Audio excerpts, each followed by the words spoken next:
উৎসবের রাতে পুড়ে ছাই এক গৃহস্থ বাড়ি। উৎসবের রাতে পুড়ে ছাই হয়ে গেল এক গৃহস্থ বাড়ি।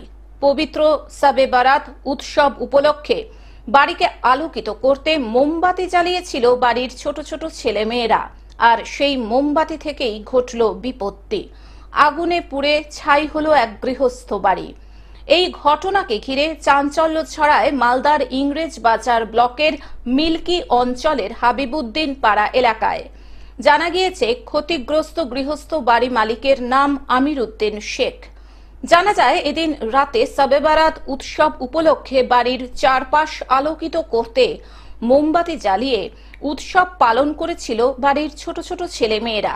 ঠিক সেই সময় মোমবাতি থেকে কোনোভাবে আগুন ছড়িয়ে পড়ে বাড়িতে। ঘটনা দেখে স্থানীয়রা আগুন নেভানোর কাজে হাত লাগান। এরপর খবর দেওয়া হয় দমকলে। দমকলের একটি ইঞ্জিন ঘটনাস্থলে এসে আগুন নিয়ন্ত্রণে আনে। এদিকে খবর পেয়ে ঘটনাস্থলে যান তৃণমূল বিধায়ক সাবিত্রী মিত্র। তিনি ক্ষতিগ্রস্ত পরিবারের পাশে দাঁড়ান এবং সরকারি সাহায্যের প্রতিশ্রুতি দেন। আজকে হঠাৎ করে শবে বারাতের দিন, মানুষের আজকে খুশির দিন।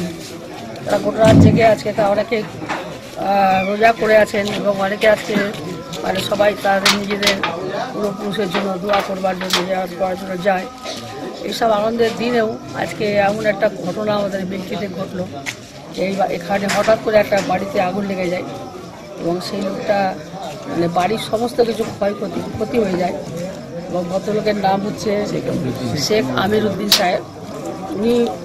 উনি হকারি করেই ওনার সংসার চালান এবং দীর্ঘদিন কষ্ট করে খেটে যে বাড়িটার মধ্যে তারা যে জিনিসপত্র করেছিল, সেখানে দেখা গেছে যে ইলেকট্রিসিটি থেকে শর্ট সার্কিট হয়ে লাইনটা ওখানে বাড়িটা নষ্ট হয়ে যায়, আগুনটা লেগে যায়। এবং তাদের মেয়ের বিবাহের যে টাকা পয়সা ছিল 4-5 লক্ষ টাকা এবং তাদের বাড়িতে 3-4 ভরি সোনা এরকম যা ছিল, 5 ভরি মতন সবগুলো সোনা, এগুলো সব পুড়ে গেছে এবং কোনো কাগজপত্র, কোনো প্রমাণ কিছু নেই, সব পুড়ে ছাই হয়ে গেছে।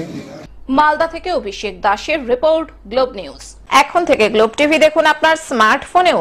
গুগল প্লে স্টোর অথবা অ্যাপল স্টোর থেকে ডাউনলোড করুন গ্লোব টিভি লাইভ অ্যাপ। এছাড়াও জিও টিভি অ্যাপ থেকেও দেখুন গ্লোব টিভি লাইভ।